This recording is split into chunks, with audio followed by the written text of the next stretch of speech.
Hello and welcome to episode 65 of The Dive Down, a Magic the Gathering podcast for the casual spike focused on the latest decks, trends, and strategies in Modern and Pioneer.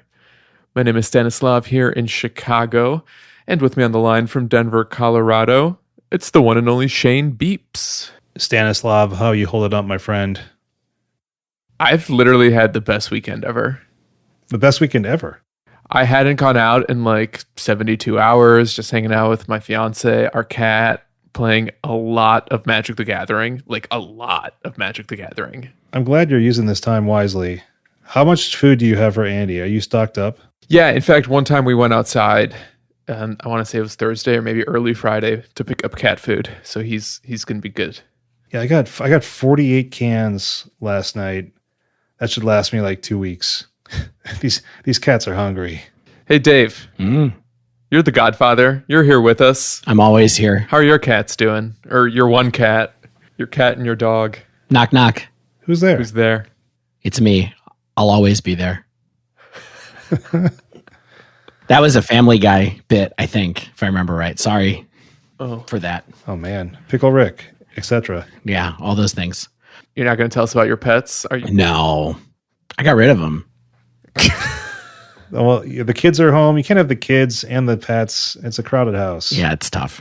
No, they're good. They don't know what's going on.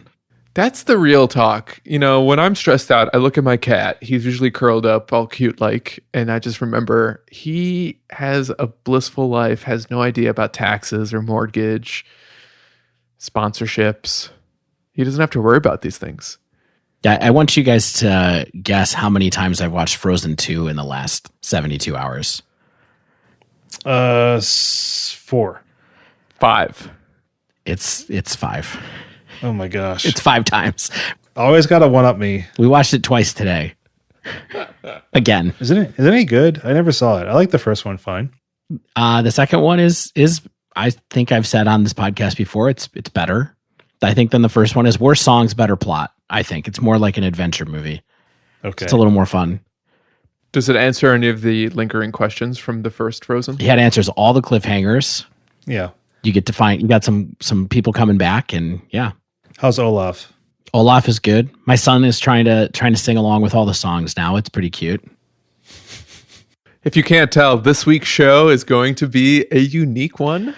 In the past week, things have gotten pretty real. Pretty real. Everywhere, the world over. And with the spread of COVID-19, there's been a lot of changes to everyone's daily life in ways that were previously hard to imagine. This is certainly unprecedented for me. And we hope that all of our listeners out there in the Dive Down Nation and beyond are doing well and staying as upbeat as you all can. So in light of everyone's stress levels, including our own, we decided this week's episode will be lighter, more casual, featuring a lot of fun questions from our friends and listeners.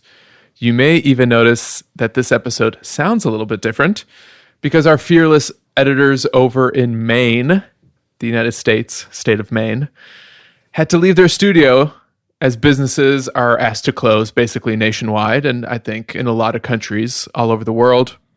So huge thanks to Portland Pod for continuing to get the job done even during these challenges. Yeah, thank you, Tanner and Lou. Right on. In some positive news, in the hope of giving something back to some of the people most impacted by all of this, we reached out to our patrons this morning. What we wanted to ask is, with people being a little financially stressed, not certain what the next week, months might hold for them, their jobs, if maybe they work food service, all sorts of reasons, right? People are going to be stressed out right now. We asked if we shouldn't charge people for, this week or so, or if we should donate the Patreon charges for this week and give those to charities that are providing meals to those most in need of food right now. Now, Shane, I think you're being a little humble. Okay. Because this was kind of your brainchild. Sure. And Stan and I were more than happy to come along for the ride. But, I woke up this morning and you were kind of like, we should do this.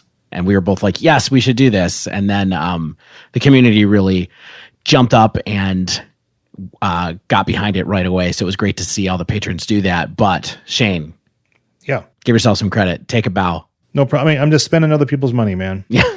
It's easy. It's easy that way. I mean, sure, we could maybe buy some mics or something like that, but the response from you all in the Dive Down Nation, the Patreons, the patrons, it was immediate and clear. You wanted us to donate this cash, so we selected 2 charities: Feeding America and Meals on Wheels. Feeding America is a nationwide organization. What it does is it gets support from local communities, the federal government, people like us, to keep low-income families supplied with food. And right now, its biggest concern is children whose schools have closed, which cuts off a major source of free and healthy meals for these kids. I heard in New York City alone, 110,000 children get their only meal at school. Crazy. Chicago is very similar, by the way. I believe it. I don't have the stats in front of me, but yeah. And you've probably heard of Meals on Wheels. It delivers food to seniors in a safe manner, and that's really important right now because older folks are at pretty high risk of serious illness from COVID-19. So this makes sure they're not left on their own while we're all sort of hunkering down and settling in. So what we did is we donated $200 to each of these charities. That's going to provide hundreds of meals to those most in need. So thank you all for making that possible. And listen, if you're able and would like to donate to these charities as well, or any other charity of your choice, please consider doing so. You could literally be saving people's lives right now. And sometimes we don't always realize the impact of our actions. And this is a great way to actually give back to those who have a harder time than you might. So we will still kick off the show with the breakdown of this weekend's Modern and Pioneer challenges. And in that regard, it will be kind of business as usual. But then the Dive Down, we're answering a ton of questions that the Dive Down Nation, some of our friends on Twitter and beyond submitted for this week's episode, so we can keep it more conversational and chatty. But before we get into all that, let's jump into everyone's favorite part of the show, and that's housekeeping. Well, first up, we have some new citizens of the Dive Down Nation. We've got Nick B, Isaac P, and Ian D. We're super happy to have you all with us. Also, thanks to Aaron C. for upping their patronage. And if you'd like to join our Patreon, check out patreon.com/thedivedown, all one word. You can see all the interesting stuff, cool stuff. You can get at various tiers of support. Again, the only way we can do this show is with everyone's support out there. So thanks, as always, to every one of our patrons. Hold on. We have a lot. This is literally a few minutes ago. I didn't see it come in. We did it! Ding, ding, ding. Kip M. Thank you also for joining the Dive Down Nation. It finally happened live on air on our pre-recorded podcast. We've only been waiting for 65 weeks for this to happen. Also, thanks to Mars Bars for the review on Apple Podcasts. We really appreciate it. We love feeling good about ourselves, and this helps in a big way. Finally, as usual, the Dive Down is brought to you in part by manatraders.com. Manatraders.com, the best place to rent Magic Online cards for all of your online play needs. If you want to support us via them, please use the code THEDIVEDOWN, all lowercase, all one word, to receive 15% off your first 3 months of rentals. I heard it's a good time to sign up for some indoor activities. Yeah, for all of our online needs, which we all have a lot more right now. I'll say. Mana Traders actually had a little sticker on their website over the weekend that it's being inundated with more activity than usual. Although I gotta say, I did not experience any slowdowns. I'm seeing more of an impact on the price of Magic Online cards than actually the service provided by Mana Traders. Yeah, didn't you put up like a 1,000 tick deck? Bant Control in Modern, I think, is about $1,200. 1,200 tickets on Magic Online right now. Oh my gosh! Headlined by 90 ticket copies of Force of Negation. At least that was the price Sunday when I looked, and 45 ticket copies of Icefang Quaddle. 45 tickets apiece. Gulp. Oh my gosh. Yeah, there was not enough Modern Horizons opened on Magic Online, and it's still destroying us. They really got to get that back. Put those in some treasure chests. Flashback that. Something. All right, so this week for the breakdown, we're looking at a couple of Magic Online tournaments that happened this past weekend, and they were the Modern and Pioneer challenges. And let's start with the Pioneer Challenge, which had top 32 results. And let's start with the top 8, and then we'll talk about the broader meta of this tournament and wrap up with some takeaways for the format as we saw in this tournament. Sweet. In first place, Mono White Heliod, which is a deck that we have mentioned on the show before, but just in some general detail about what's going on here. In case you don't know, this is a combination of beatdown deck, inverter, hate, main deck. It's got a combo kill, and a bunch of extra enchantments for some slight synergies, but mostly value. Yeah, really good deck. I mean, it's fast, it's disruptive, it has a lot of different angles for the opponent to try to deal with, which I think is one of the hallmarks of a really good deck, where it's not just a beatdown deck. It's, it doesn't only, it has planeswalkers, it has planeswalkers that make it hard for the opponent to win the game if they don't have planeswalker removal. It has a combo kill, like you said. It's extremely good. It's really hard for an opponent to come packing a plan for all of the different things that Mono White can throw at you. It has so many Gideons. It practically has all the Gideons. It has 2 Gideons, but in multiple copies of them. Hey, sometimes there's a third Gideon, and that's Blackblade. What? Oh yeah, Blackblade's pretty decent. I have not seen that yet. People are running that card? They sure are. Wow. Stan's prediction eventually sort of came true. This was another one of those Pioneer or Magic Online challenges that has 2 Ultimate Magic Online spikes in the top 4 too, with McWinsauce in 3rd and Guldukat in 4th. Blastoids is a player too. I've definitely seen Blastoids before. Oh, really? I'm not as familiar with them. Yeah, we got some grinders. These challenges are tough. Yeah. Always good players. In second place, Mono Green Walkers, which is a deck that Shane had talked about a couple episodes ago in some detail. Yeah, this deck's sticking around. It is not a flash in the pan. I think there definitely have been times when, a streamer or somebody posts a list. It's fun. It's cool. They may be 5-0 with it and they post a list and they're like, okay. And people run with it and they're like, oh, it's kind of a meme deck. This deck has been around for like a month already and it keeps putting up results. So people like it and I think it's quite good. What do you think its best matchups are in the meta right now that allow it to stay consistent? What's good about it, I think, is that it goes over the top of a lot of other mid-range decks. I don't have a huge extent of experience against like Mono White, but the Mono White games I have played have felt pretty on my side as a Mono Green Walkers player. I think it also, can have a good inverter matchup. I think that it just kind of can stop lots of creature-based decks unless they're extremely aggressive. Once it sets up, though, it just creates so much value and you're able to remove their creatures and kind of go over the top in the end. So it's almost like, a Niv Mizzet style deck or maybe a big red style deck where it can sort of eventually go over the top of a lot of those threats. Kind of like Tron. In third place, Mick Winsauce with Blue-White Heliod. So par for the course for Mick Winsauce playing a Blue-White X deck. This is a notable control player, especially putting up a lot of Magic Online results. But here they're playing Blue-White control plus Heliod combo all mixed together. We've got main deck Teferi Time Reveler, Dragonlord Ojutai, Spellqueller, even Mystical Dispute, along with Big Teferi and Dovin's Veto in the sideboard. So unlike some of the more beatdown Mono White Heliod strategies, this version of the deck seems like it's kind of prepared to grind and interact with whatever the opponent's doing. Yeah, cool deck. I love seeing Dragonlord Ojutai. Welcome back. Please don't be $25 again. I don't know if I agree with that statement. Ojutai is kind of a pain. I'm surprised.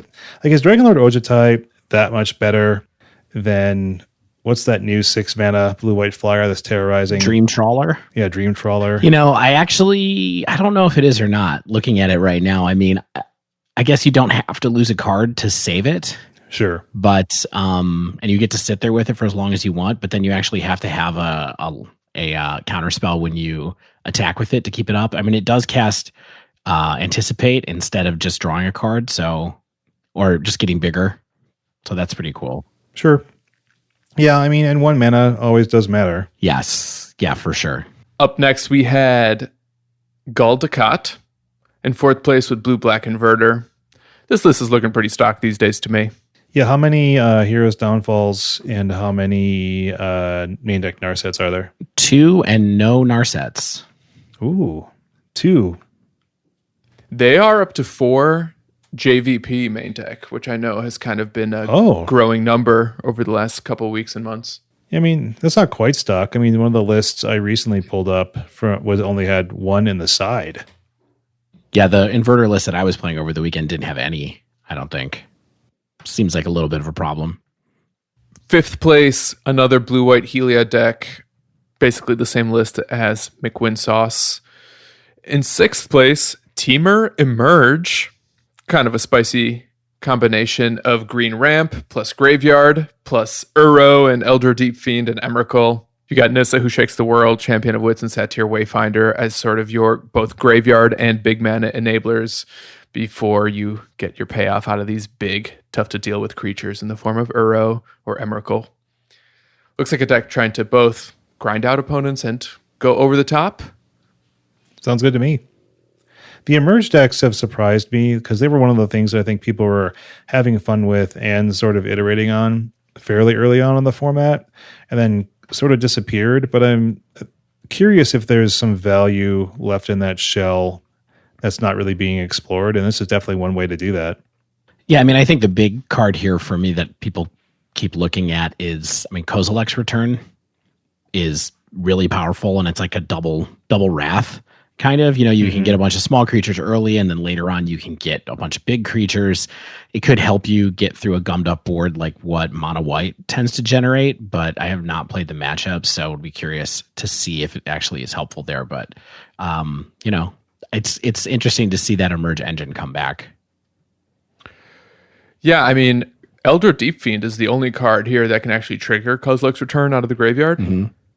So just a little 2-card combination. Seems like it's got a pretty big payoff when it works.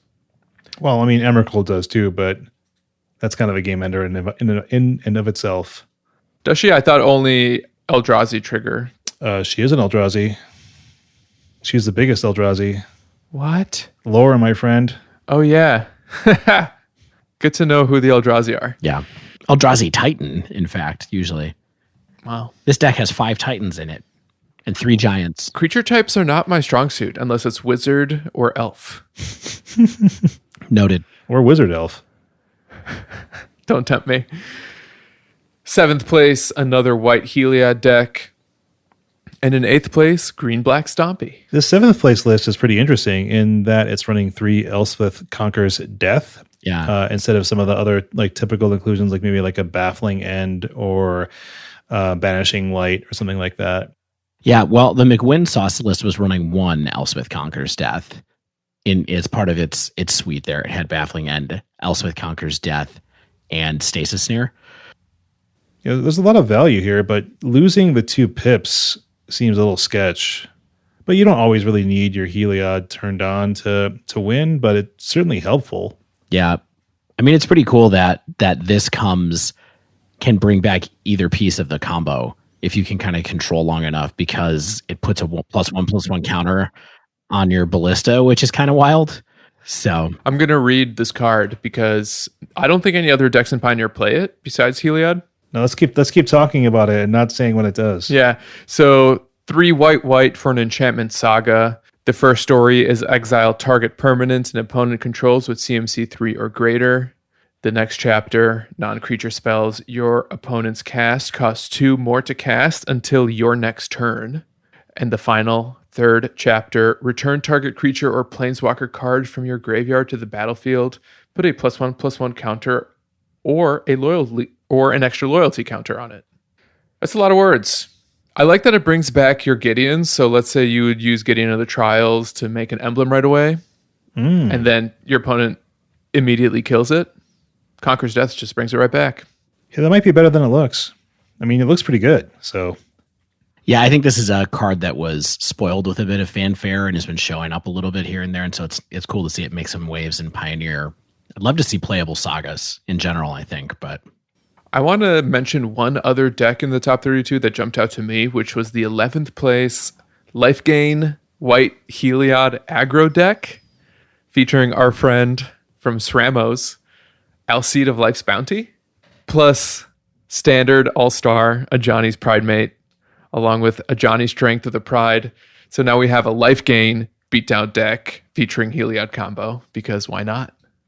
Sure.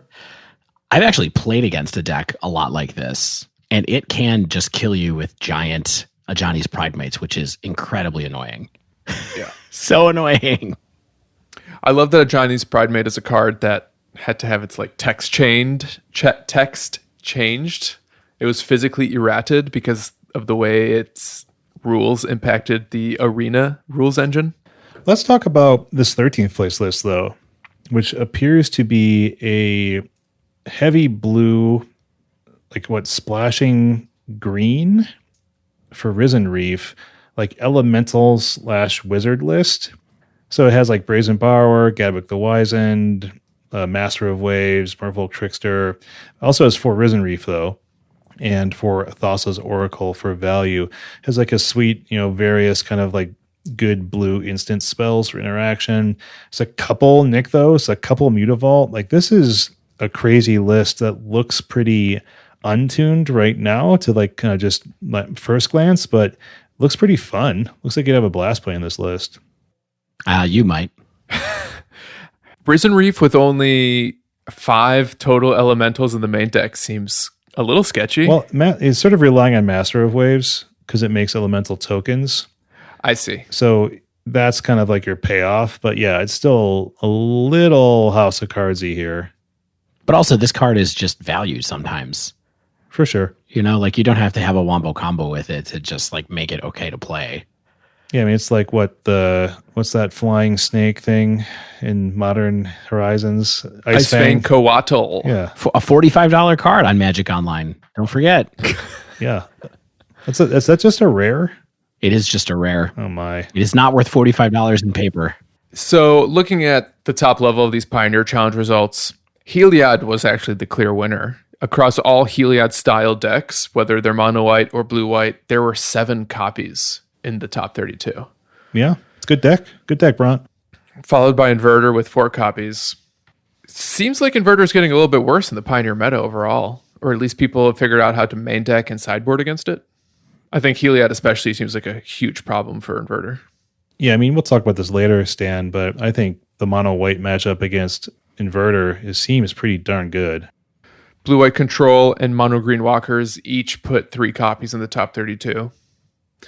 And then various shades of aggro and mid-range. Either it's Stompy Spirits, Mono Red, or Delirium. Both put up a pair. Yeah, I think there's a lot of sort of just hate in the metagame right now, which makes sense. Like, Stompy can certainly put pressure on an Inverter opponent or any opponent really quickly because they're sort of leaning on Fatal Push and Thoughtseize to sort of provide disruption. And so many of the creatures in the Stompy list avoid Fatal Push. And they can get around the blockers with some of their creatures rather easily. So relying on the point removal of that Inverter really wants to use doesn't seem like a really great strategy against kind of a go wide giant creature trample over type strategy. One thing that I found really cool is that looking at these Pioneer Challenge results, there's 15 different decks, give or take, across the top 32, which is pretty diverse. Compared to the Modern Challenge, which we'll get to in a bit, that only had 20 different decks. That's awesome. That's a surprising number of decks in the Modern one as well, to me anyway. But that's awesome. I mean, I think it looks like Pioneer is plenty diverse. I mean, I think coming off of people being disappointed that there was no ban in the format, we'll see, I guess, right? Like, I mean, I think that we kind of took, at least the 3 of us decided to take it on a little bit of faith that Wizards knew what they were talking about at this point and just kind of thought we would give Pioneer another shot, or at least that's what I thought I would do. And, it's looking like it's a bit more diverse than maybe it was a couple of weeks ago. Does anyone else get the feeling that Pioneer is actually evolving faster than Modern usually does? I guess it depends on how you define evolving, Stan. Like, do you think there's like new decks appearing, or do you think sort of just the cycle of the metagame kind of having decks go up and down? What I think stands out to me is that the quote unquote best deck seems to change every few weeks, and it's not always being changed by like new sets coming out or cards being added. It's just the meta seems to respond really aggressively to whenever something emerges at the top. Yeah, I agree.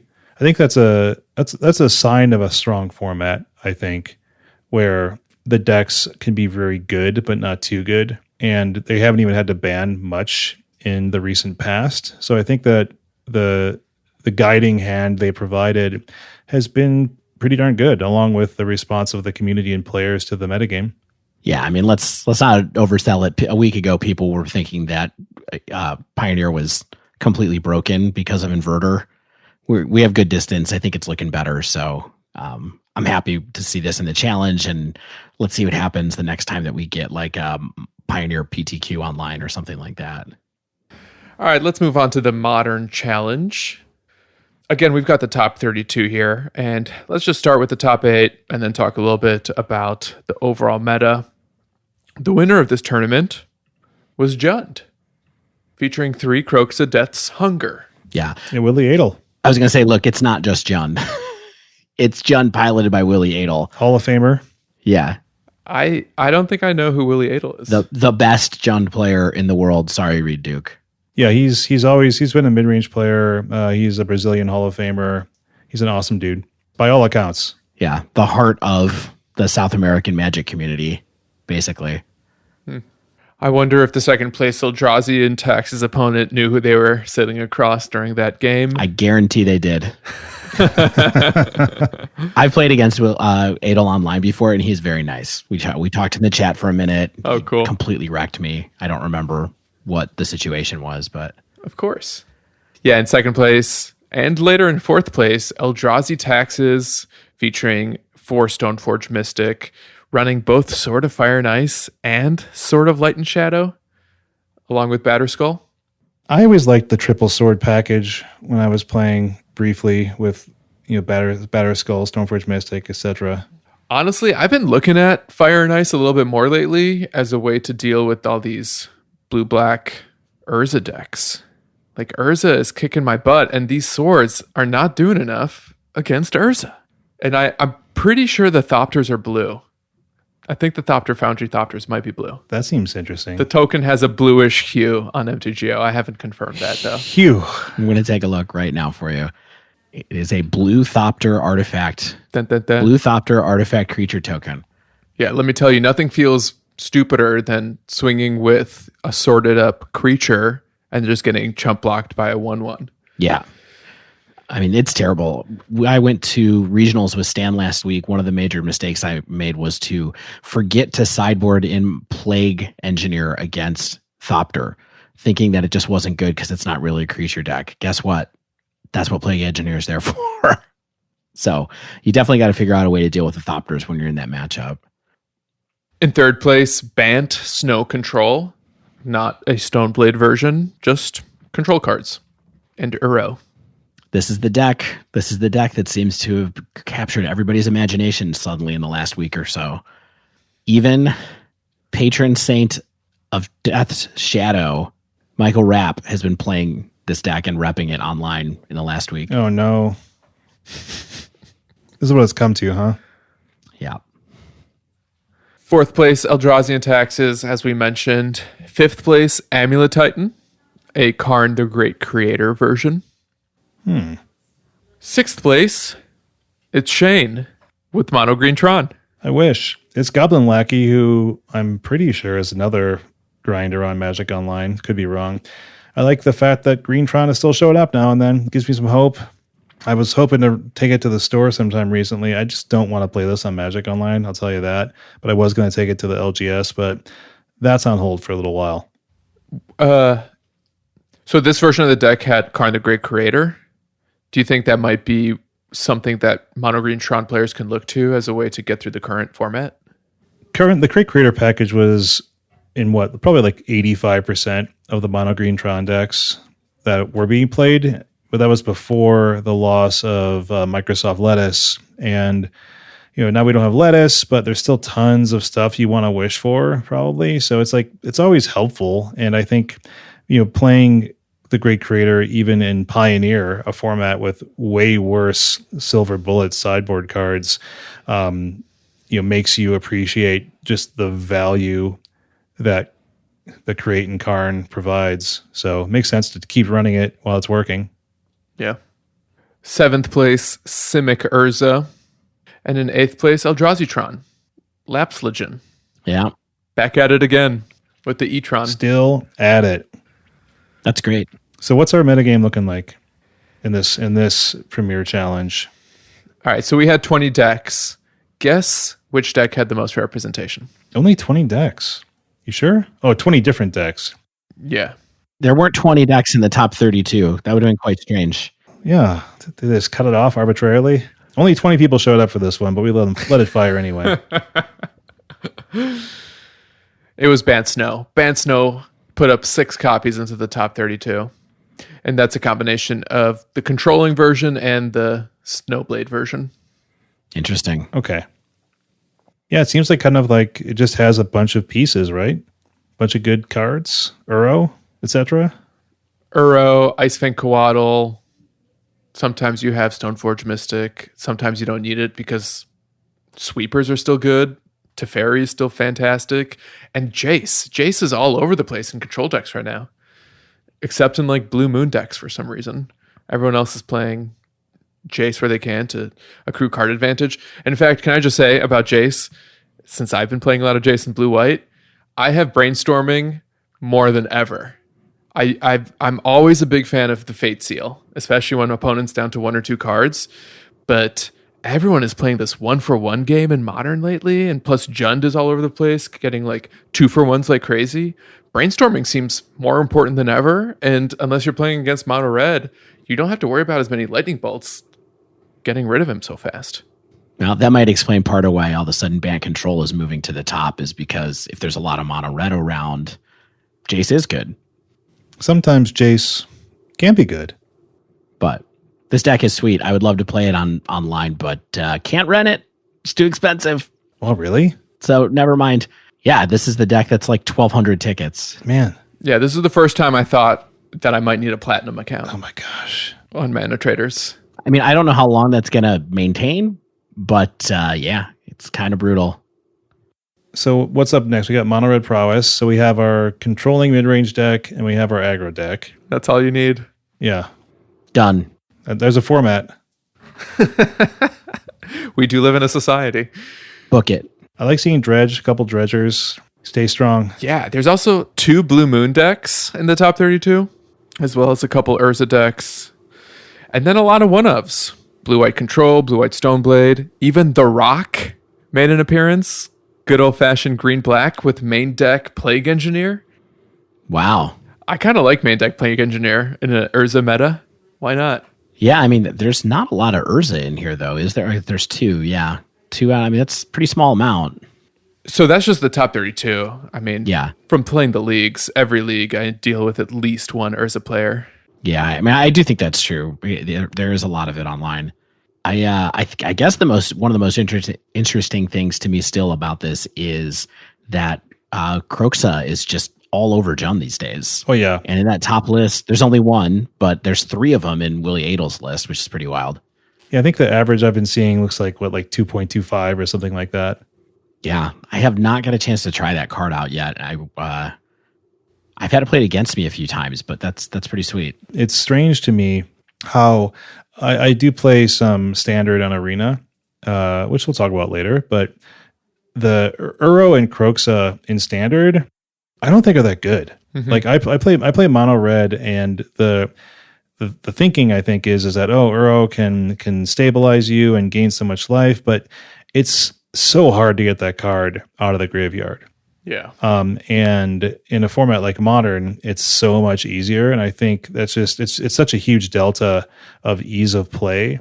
I think they're tuned well for standard, but definitely extremely powerful in the bigger formats of Pioneer and Modern. Speaking of graveyard cards, how good is Ashiok Dream Render right now? And is it actually like one of the best cards in the format to put in a sideboard?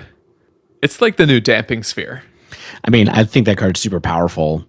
And I don't know if you remember me mentioning, but it was played in a higher percentage of decks than Once Upon a Time was when I looked at the metadata last week before the bans. Wasn't it like the second most popular card? it was the most popular card in number of decks. It was played in less quantity in those decks. So it was kind of like lower in the power rankings, but I think it was in like 37% of decks or something like that. Hybrid mana just makes it so easy. Do you know what I mean? It can be running decks that want blue, decks that want black. They don't have to be blue-black at all. So Yeah. it's just, it allows it to essentially be splashed, or it can just fit in a lot of strategies. It's not quite an artifact by any means, but hybrid mana, nice. This is just a card that you have to keep practicing with if you have it in paper, like Narset. Like all of these static planeswalkers, like don't forget your static abilities and keep on top of it and make sure that you get all the value out of them, because man, this card is super good as long as you can stay on top of it. And also don't break a fetch land into it. Yeah. Yeah. I mean, the static abilities, I think, are maybe the main reason you even play these cards. For sure. Yeah, I love just that Ashiok, not only does it deal with a lot of like the big players in the format right now, but I found that people have to kill it. Unlike something like Renin 6 or maybe Teferi Time Reveler, even like Oko back in the day, like these are planeswalkers that you could sometimes get around and maybe try to ignore them as part of your strategy. But Ashiok is so disruptive that I'm seeing people like cast Price of Betrayals against me to deal with my Ashioks, or turning like multiple creatures at it just to get it off the ground because it's such a hurdle to get over. So there you go. Pack your Price of Betrayal. Don't wanna. You saw this card in play? I did. What? In a league. Wow. And I was like, it makes sense.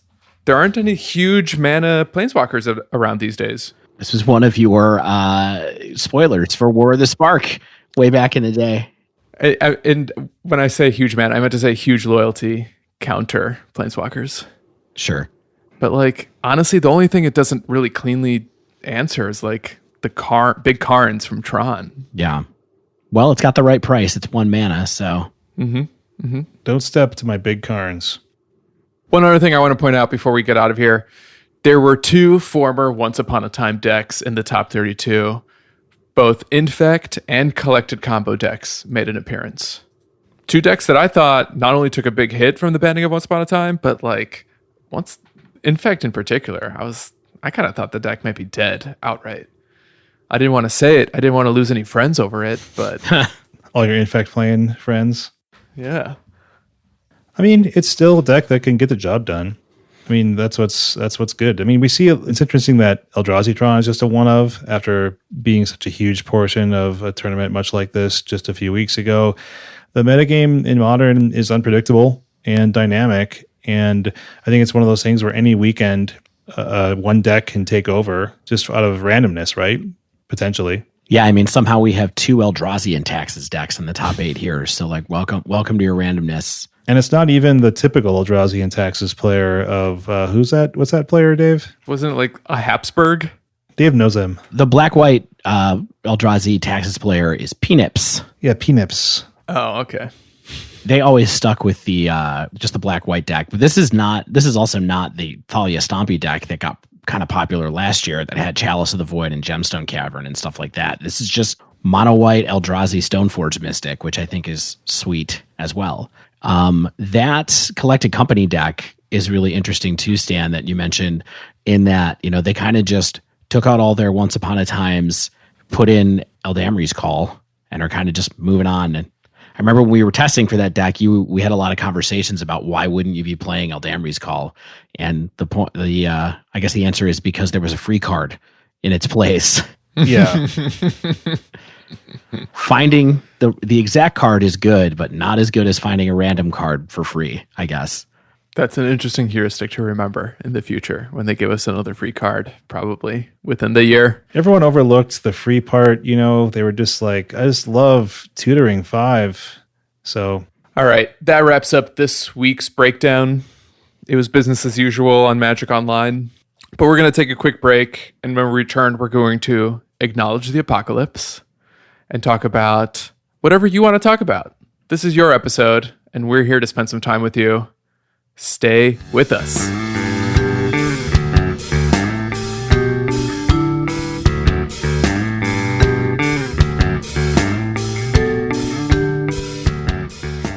And we're back. Look, it's been that kind of week. Everyone's going a little crazy, a little stir crazy. After 2 days. Some of us are trying foreign accents that we have no business doing. Some of us had our children home with them while they're trying to work. Yeah, I don't know how you're going to do anything, man. I have no idea. I thought my cat would be excited that I'm home all day, but instead he vomited on our weighted blanket. Oh, do you have a weighted blanket? Yeah, and they're hard to clean. Why are they hard to clean? Because they weigh 35 pounds, David. Oh, yeah. You can't clean it like on site. You got to go to the... Can't you just get some spray and like brush it off? Yeah, but you want to rinse that spray out. I don't have a duvet cover for it. Well... So you just have a blanket, a metal blanket with no cover that you sleep under with your intended. Yes. Yes. Keep it in the plastic, man. Listen, first tip for surviving the apocalypse, get a weighted blanket and also put it into a duvet cover. I do like how it feels when I go to the dentist and they put like the lead vest on. I'm like, this is kind of comforting. Is that what it's like? The weighted blanket? Totally. That's exactly what it's like. But it's heavier and softer. I don't want the soft. And it's queen sized. I want the vest. Can I just buy the vest? I like that Stan's number one survival tip is to not get something that's light and mobile and easy to carry. It's like first thing you want to do, get a blanket that's 3 times as heavy as a blanket should be. So you can be sure to strap that to your backpack when you have to carry coffee grounds and your life straw or whatever with you. Man, Dave, this is bleak. I just read The Road. Sorry. Okay. Yeah. Tip number 2, do not read any Cormac McCarthy right now. Let's talk about some really fun, positive stuff, starting with tournament cancellations.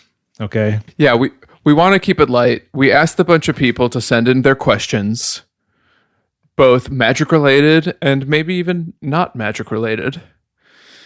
And we invited people in our super secret Slack channel. We tweeted it out. I sent a tweet from my personal account saying this is an opportunity to ask me anything. The response was not as big as I thought or hoped. Well, to your account? Yeah, just to my account in particular. Oh. It's like the Dive Down Twitter got plenty of responses for us to have some fodder. It's true. So let's get to it. Question number 1 came from our friend Emma Partlow, right? Stan, would you like to paraphrase the question? Basically, Emma asked what we're going to do on the Dive Down when we decide to cover Magic tournaments in lieu of paper tournaments, because so many paper tournaments, even LGS events, but even larger scale SCG and GP style events are being shut down routinely the world over. And I think the answer here is pretty simple. It's essentially what we did today, and that's probably focus a little bit more on MTGO. Perfectly good place to focus. Yeah, there's a lot of people on MTGO right now. The leagues are seeing more players than they have in like months. Do you think they are? I hadn't noticed, but it seems that way to me, yeah. At least from playing it during the weekend. Well, I mean, we're always happy to look at MTGO tournaments, and we'll continue to do that. I think the data from MTGO is generally high quality if you are using the data that we get in the right ways. And yeah. I don't go out to paper tournaments, so that's kind of similar for me. Yeah, same as always. I'm kind of glad to see both big tournament organizers as well as local game stores taking COVID-19 so seriously and actually doing their part to reduce the amount of time people can spend together, sort of enforcing social distancing. Oh, yeah, it's essential. I think, unfortunately, it is totally essential, but I do think it's worth mentioning here right now that you should consider ways to support both your LGSs if you want to, and also think about ways to support people like Channel Fireball and Star City if those are your preferred places to buy Magic. I guess if you are a CFB fan or someone who doesn't really have an LGS, just maybe consider making an extra purchase from them if you have the money. Not everybody has the money right now, but all of those organizations are hurting undoubtedly from the cancellation of the events that they're doing. Similarly, if there's a content creator that you like that does coverage, someone that has a full-time job, reach out, follow, and add to their Patreons, please. I saw that in particular, the wonderful hosts of Good Luck High Five, Megan and Maria were kind of doing a little bit of a Patreon drive. I'd encourage everybody to get in there and help them out if you enjoy their content. And there's a ton of great products out right now that you can get from either your LGSs or some of these online retailers. Unsanctioned came out recently, which is a pretty fun pre-constructed way to play with cards. Not to mention the mystery boosters just came out. And if you're an EDH player, the value in these mystery boosters is off the charts. Really cool and unique foils, really great cards. Just thought sometimes into your modern deck, but definitely into a lot of commander decks as well. Yeah, I think it's good to think about if you have like an LGS you're real loyal to and you go a couple times a week or maybe even just on Friday or something like that, you can just call them up and be like, hey, can you put $50 of store credit in my account? Like, I'll just give it to you all at once type thing instead of stretching out over the next 4 weeks. So just something to give them something to work with in the near term. Use it for your tournament entries if they allow that or something like that, or maybe pick up a board game next time you go in. Now's a great time to play board games. If you have roommates or family or a partner who you can actually sit at a table with, who you're forced to sit at a table with. Yeah. Can we take a second to just rep some board games we like? Very into that right now, as I am here with my spouse who loves board games as well. Stan, what have you been playing lately? All right, so here's a fun game to play with your spouse, a 2-person game. Super simple. It's basically like a card mental exercise game called The Mind. Mm-hmm. Have you heard of The Mind? I have not heard of The Mind. Go on. I can't go into detail perfectly. I've only played it a couple times, but basically you and your opposing player, it's not your opponent, it's a collaborative game.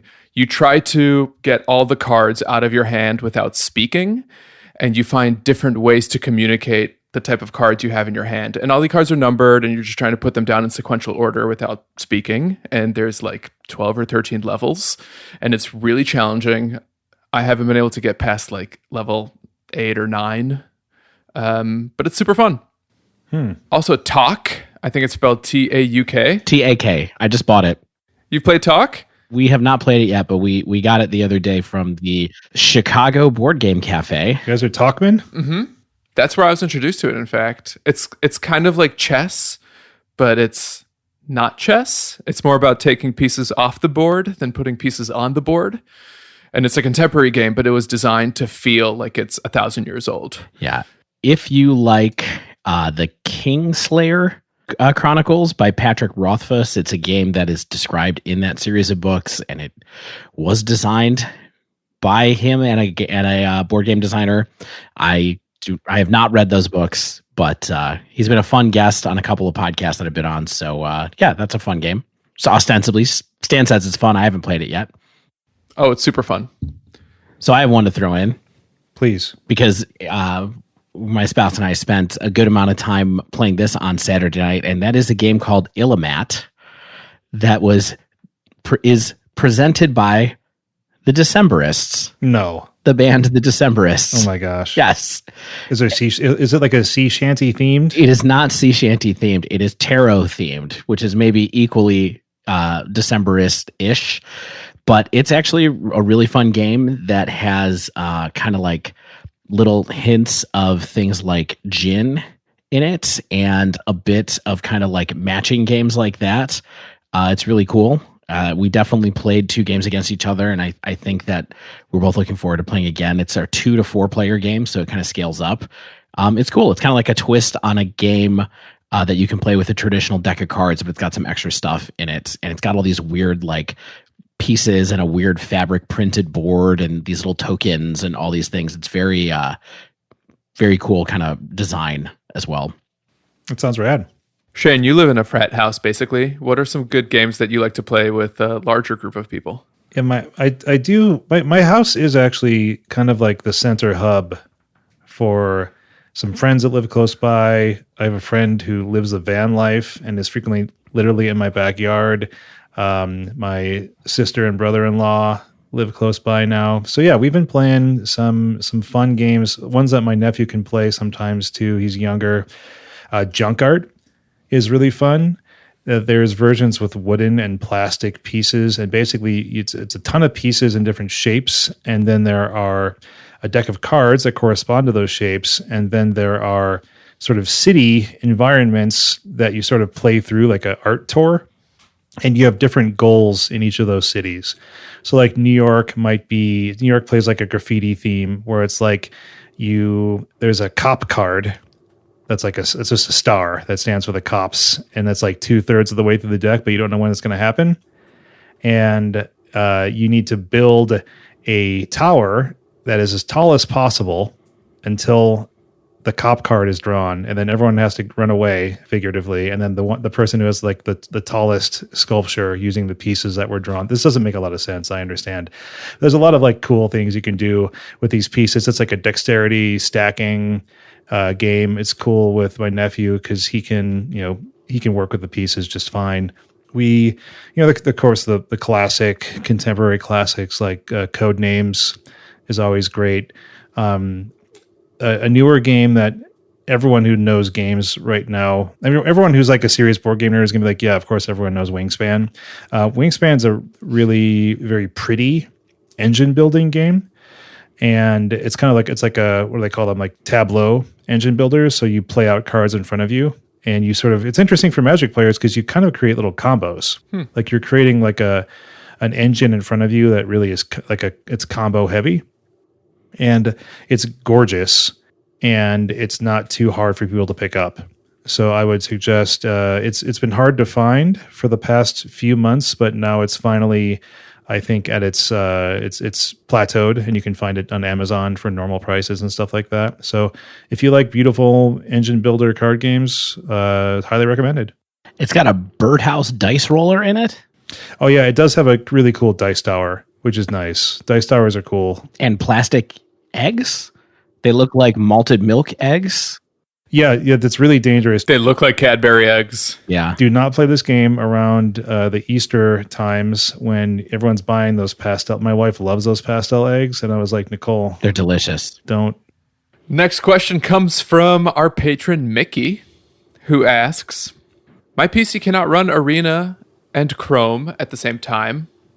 How much to upgrade, and is it worth it?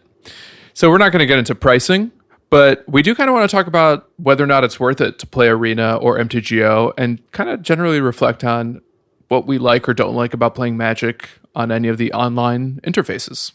Worth noting that his question's about Arena, and we wrote answers about Magic Online in the notes. There's some Arena content in here. He's saying his PC can't run Arena and Chrome at the same time, and the answers that we wrote in the notes both say. Oh man, I thought, what's funny is I really thought he said Magic Online, but so did I. But let's talk about both. Yes.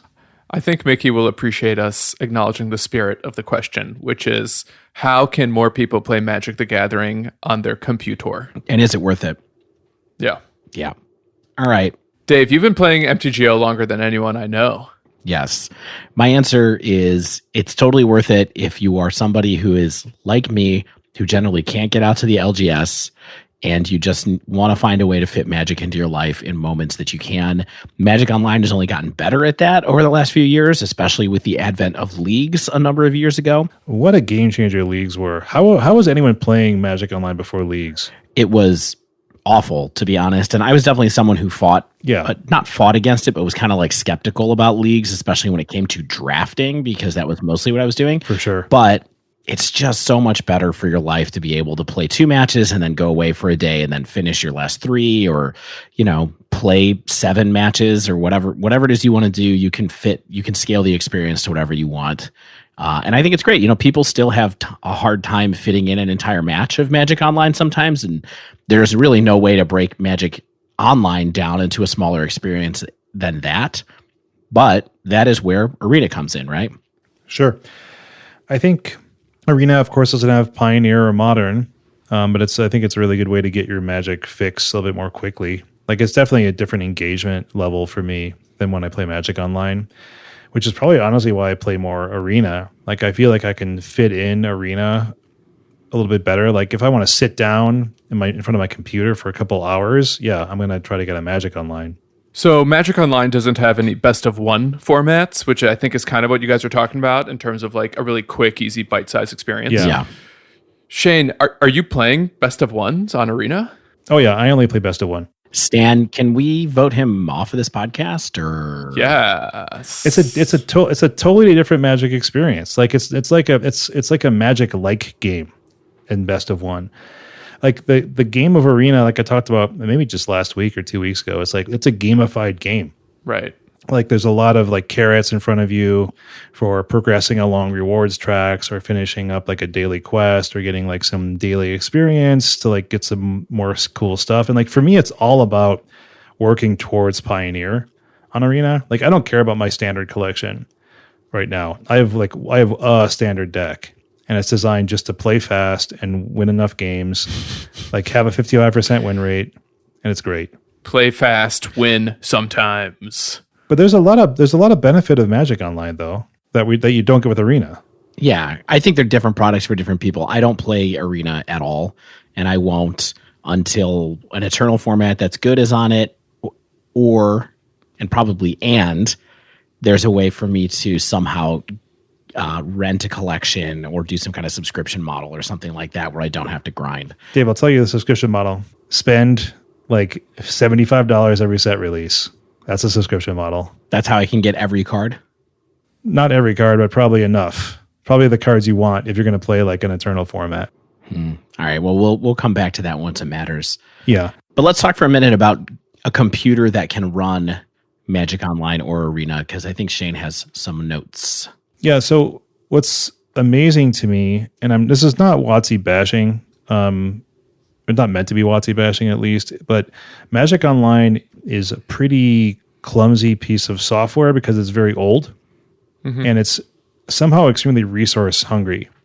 Like I recently updated my computer from, a couple generation ago processor to a new like Ryzen 3000 series. It's like, $180 processor or something like that, right?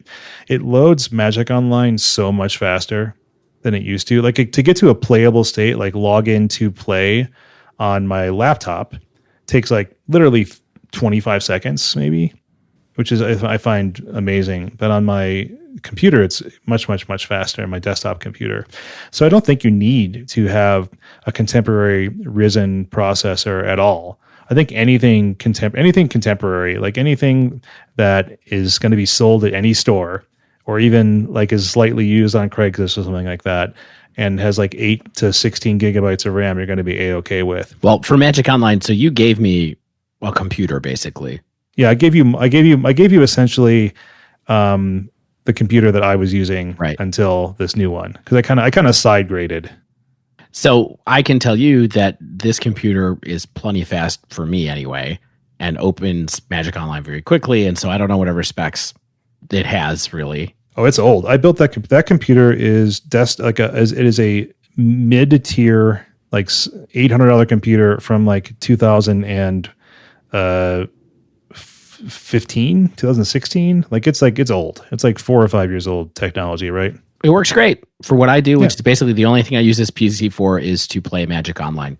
That's it. Arena, of course, though, has slightly more graphic intensive things, right? So if you don't have a pretty good processor, I don't think it really leverages high-end GPUs that much, but it might. But I think you're probably going to want, anything contemporary is going to run Arena fine. And I think that, if you have something a little bit older and you want to have like 60 frames per second Arena games, you want to be able to have stuff open in the background, then sure, you might want to ensure you have enough RAM. I think neither are softwares that are going to push your machine to its limits. And so I think any, fun use tablet on the market, like I think that's a really fun way to play Arena. So I use a pretty like probably 3 to 5 year old Dell laptop, not a gaming machine, to play MTGO, and I know I used to play Arena on it, so it can support that as well. I know Shane uses a Windows machine as well. Dave, until you got this computer from Shane, you were using a Mac to play MTGO. Yes, and I can say it works. I've until just getting this machine from Shane like I guess 4 months ago. I exclusively played Magic Online on Macs. I use Parallels generally to run a PC on my machine. I will say you generally need a good amount of hard drive space free, and you need a pretty recent Mac, I think, to do it. So the laptop that I have right now, I was running it on a machine that was from 2011 for a while. I probably used that machine from like 2011 to 2016 or 17 or so. And by the end, it was starting to get really, really slow to play Magic Online. And my current computer is a 2016, and it's starting to kind of fall off a little bit right now and have a hard time running it. Some of that might be because this machine just needs to be cleared basically and started over and like rebuilt basically. I also use my Macs quite a bit for Adobe Creative Cloud applications, and those can just be really hard on the machine. So it's kind of like, if I try to open Parallels at the same time that I have After Effects open, like my machine will die basically because it's a laptop. So part of what I wanted to do was just, Shane had his machine and said, why don't you just have this? So it's nice to have a rig that's just for Magic Online. But you can definitely play on a Mac. And I think if that's your option, you can do it for basically the price of a Parallels license and the price of a Windows license if you are a non-technically minded person such as I am. There are cheaper ways to do it if you know how to do things with software, but I don't really. Before we get away from the Magic Online stuff, I think versus the technology, I think because more people might be interested in exploring Magic Online with not being able to go to their LGS as much or potentially not at all, Magic Online is going to be your lifeline to the full scope of Magic. Yeah, that's my biggest hurdle when it comes to things like Arena is I just want to play the same thing that I can play in those moments that I can play in paper, right? And so I just want to play Magic. That's part of the reason that I started getting into the rental services, manatraders.com, quote the dive down, one word, all lowercase. But, that's part of the reason that I like it is because it is exactly Magic with the exception of the weird price differentials that there are sometimes for certain cards. Yeah, so you can play all the constructed formats you want. You can play Modern and Pioneer, but you can play Pauper, Legacy, Standards there too if you want to play it there. You get real 8-person pod drafting if you're a limited player. So that's the only way you're going to still have real people you're drafting against instead of bots right now. There's cubes sometimes that some people really like. Vintage cube people love. Oh yeah, Vintage Cube, Legacy Cube, all the fun cubes. You get to play with Power 9. Yeah. You get to play with the absolute best cards in Magic's history. You get tournaments too. Like if you want some EV, if you want some stakes, there's the tournaments that we talk about all the time. Like there's some during the week, and then there's the bigger ones on the weekend. You can work towards entering those. You can just drop some cash and enter those. You can also play for free, essentially, in the practice rooms. Mm-hmm. And I think those can be fantastic. Sometimes you will have a match cut short early because there's no stake in the practice rooms and people can just drop out whenever they want. But that's the minority of my experience. And if I ever want to throw a game, basically play a throwaway game because I've got an extra hour or two, the practice rooms are like a really simple, non-committal way to play some Magic without ever having to pay a sign-up cost. Magic Online, it does have great players on it. If you play in the leagues, specifically in Modern and Pioneer, they're straight up pros that are in there quite often playing because there is no mix between friendly and or there's no separation between friendly and competitive anymore. Everybody's all mixed together. There's one league for each one of those formats. All the tournaments are kind of one difficulty level. I still believe that if you want to get super good at understanding the rules of Magic, that Magic Online is the best way to do that still. Yeah, the way everything is represented on the stack as it would be if you were playing with like a rules engine in front of you in paper. So it's really good for learning the mechanics of the game, how the cards are actually working together. It makes you a better player. So we do have a bunch of questions still. I think we kind of focused on a few of the early ones because they were still kind of like news bits and how to help people think about playing when they don't have their LGS. Let's try to not lightning round exactly through these, but we can hit a bunch of these, right? Oh yeah, we got time. Scott L. asked a question that I'm thinking about a lot lately. 4-color snow control. Is it good enough to be the best control deck in Modern? Stan, your take. Yes. 4-color? Or Bant. I guess that Scott did not specify the exact deck here. I'm not sure, what the differentiator is between Bant and 4-color. It's typically just Blood Moon in the side, right?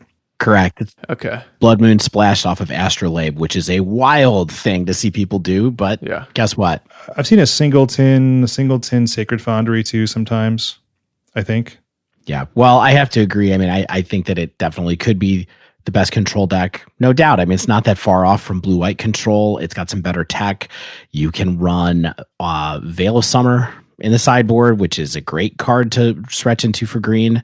And there's lots of incentives to be playing that. Uro is incredible, and so that's another reason to stretch into green. And so from there, it's a pretty easy leap to just having Blood Moon in your sideboard. I don't see why not. Lots of people are picking it up. So Yeah, it's actually currently the most popular deck in Modern on MTG Goldfish, which is pretty wild. That's crazy. that's new since yesterday. I think they must have just updated their stats. And I think the reason behind it is that, and the point in Scott's question that I think is really important is whether this has what it takes to be the best control deck. I'm not sure if this is necessarily the best deck outright, but what it's got going for it is the best removal, which is Path to Exile, some of the absolute best counter spells you have, which are Cryptic Command, Force of Negation, and Archmage's Charm, if you're into that sort of thing. Not to mention, and I include in this category, Veil of Summer, which is like the best counter hate you can have. It's the new Dovin's Veto, essentially. Cryptic Command, please. It's Cryptic Command. Thank you. 1 mana Cryptic Command. Also, Uro, Titan of Nature's Wrath. What a killer. Yeah. It's so hard to kill without like Graveyard Hate or an Exile effect. It keeps coming back. It trades with some of the absolute biggest creatures you have in Modern, and then just comes back a little bit later while accruing you a ton of value along the way. All right. Next question. Sam, what is the most powerful Pioneer deck, really, against the whole field? And why is it apparently not Inverter? Shane?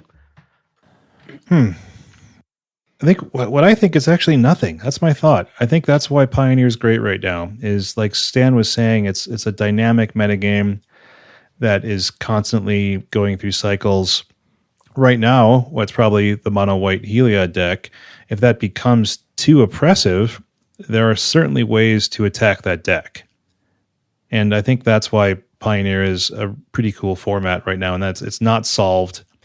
And the power level is flat enough that nothing is too overpowered and breaking things. I think. That's what I think right now. I mean, I think Heliod is the best deck in Pioneer right now, but I don't think that means that it's going to be the best deck next week. And I think that's kind of what you're saying a bit too, Shane, is that might just be for the moment. I mean, I don't know how that happened, but I think that's just kind of where we are right now. What's interesting to me is how the Sultai Delirium deck kind of disappeared. And if you asked me maybe 4 weeks ago what the best deck against the field would be, I might have said Sultai Delirium, because like a lot of mid-range strategies, it probably doesn't have super amazing matchups against a lot of things besides maybe mono red. But it doesn't have super terrible matchups against a number of things, but it's not as popular as it used to be. So maybe it's not quite as good as people thought it was. I think Azorius Control has game against a lot of decks. I don't think it's the best deck. I think it certainly has ways to win every game it's in. I think Bant Spirits has ways to win every game that it's in.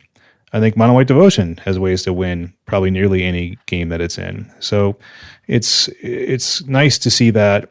I think that you can pick a deck that you like, get really good with it, and you'd probably be good against most of the field. I'll tell you what doesn't have a way to win every game that it's in Pioneer. Go ahead. Me. I've had a couple of really rough leagues after that bad regionals performance as well. Things have been rough around the old Dave household. We'll get back on it. 2 things. First of all, Dave, it's because you're playing against the best of the best in the world. So leagues are harder now than ever before. True. What are you playing in Pioneer? Thanks for that little balm.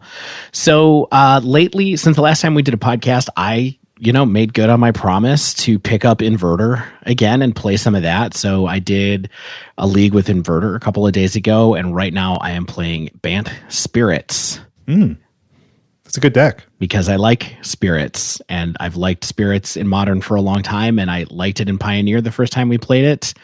And so keeping it going. That deck can have some absurd draws, that's for sure. And also can grind through a lot of decks. Yeah, not yet for me, but we'll see what happens. You'll get there, Dave. I actually played a couple games with Spirits against Shane, and it was fun. Like if I play Pioneer and Paper, I can actually see myself really enjoying this deck because Spell Queller. Yeah. What more can I ask for? I mean, it doesn't take much to keep Stan happy, and Spell Queller is one of the things that does. I'll attempt to quell that spell. Next question comes from our friend Odin.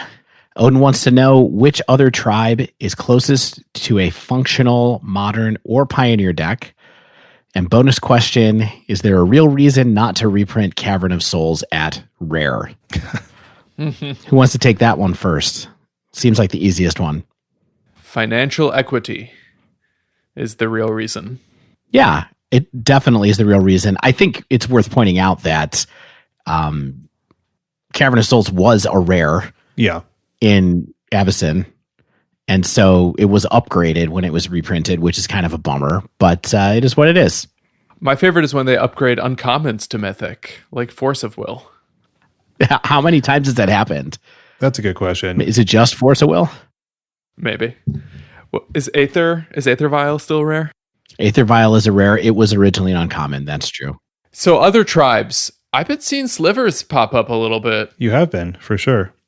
We've been seeing a little bit of slivers. It feels like it's on the precipice. Maybe one more sliver set could put in like a couple really aggressively costed cards to take it over the edge. And I think one of the cards in particular that makes slivers a little better now than it was a year ago, essentially since the printing of Modern Horizons, is that red-white flying haste creature. Yeah, the sliver? Yeah, the sliver. Slivery Sliv? Yeah, what's the creature type on that red-white flying haste? All other creatures with the shared creature type? Sliver. Yeah, okay. It was a Cloud Gale Sliver or something wild like that? Like Cloud Ripper? Yeah. Cloud Razor?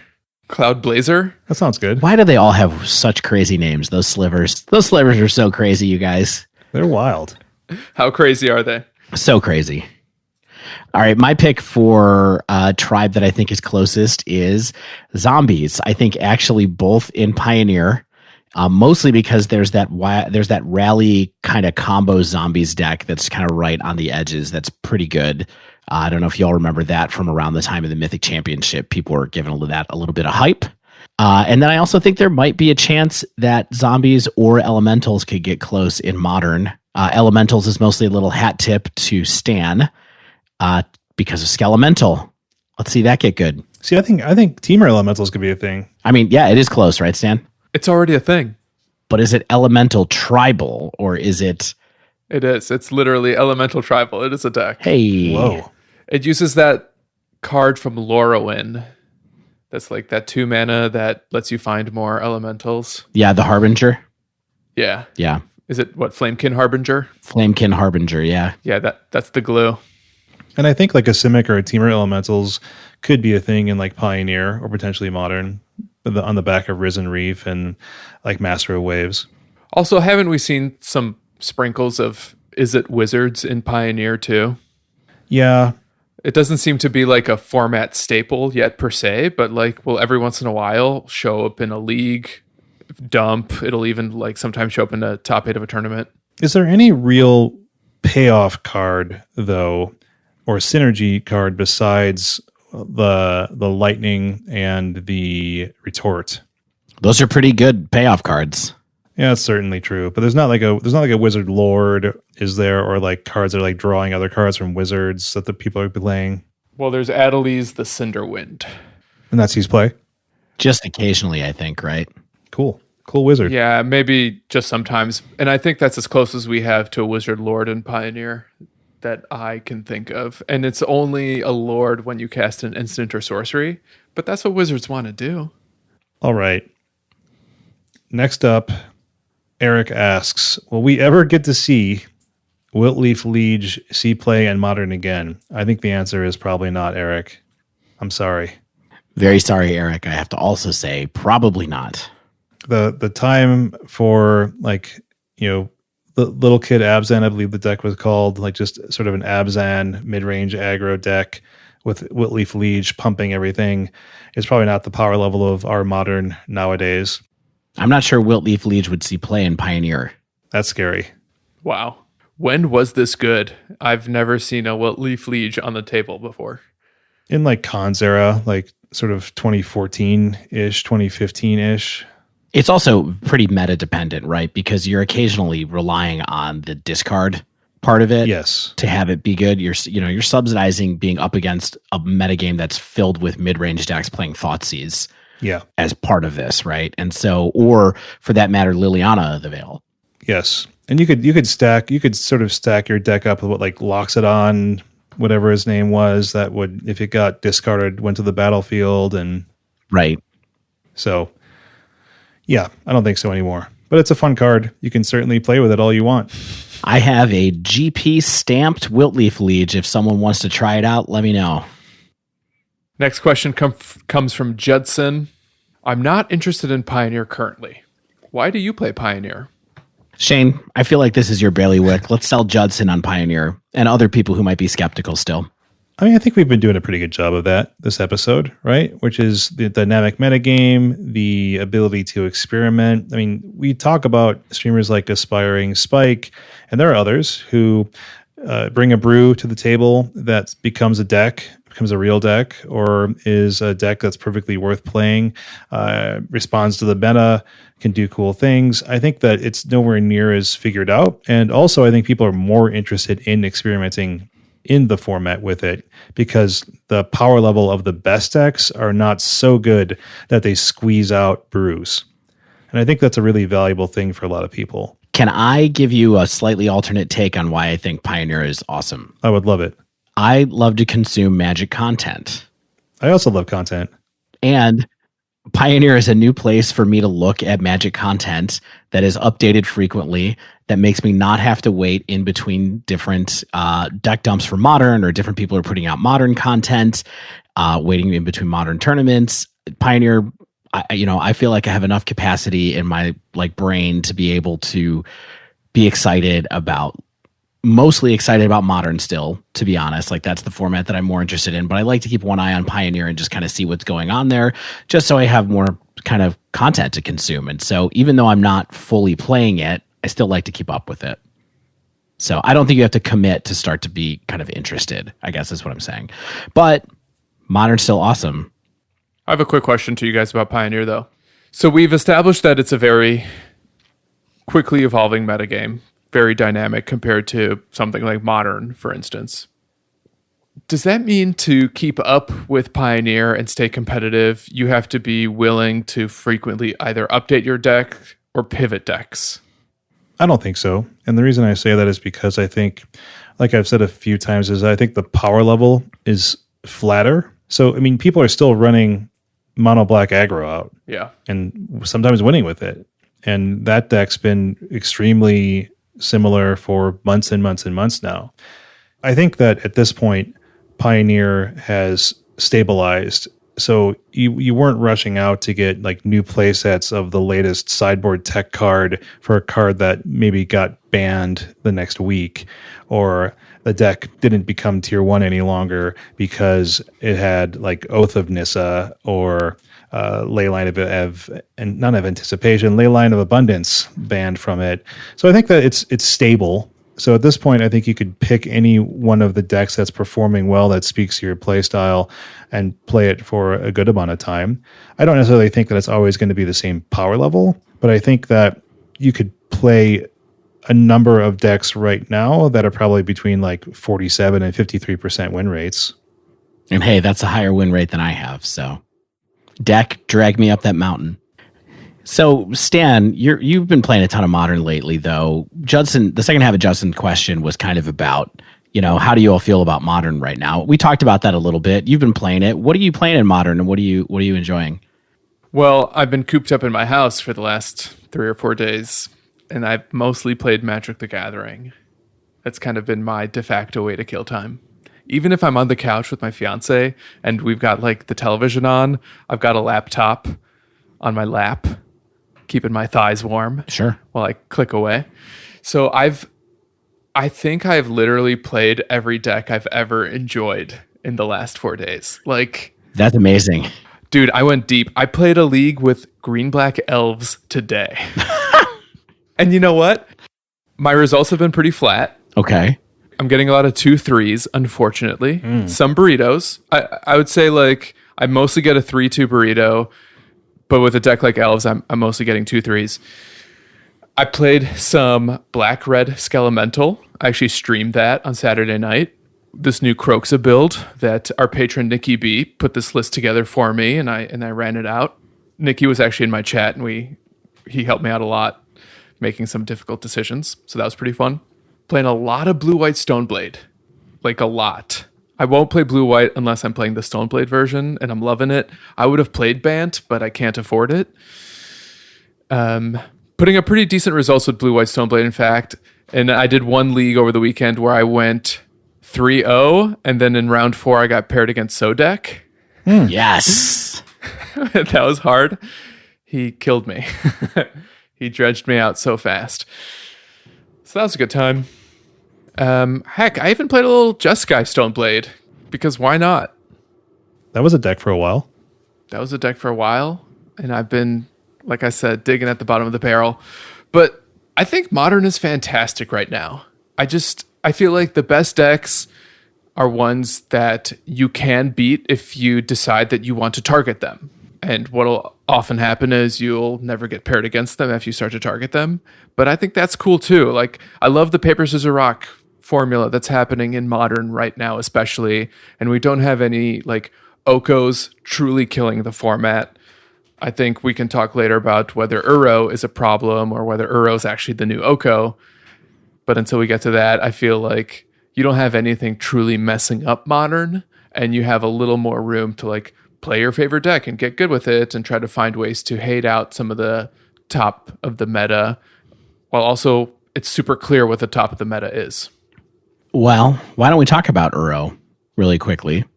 Let us. Our patron and friend Lawson asked us, is Uro the new Oko?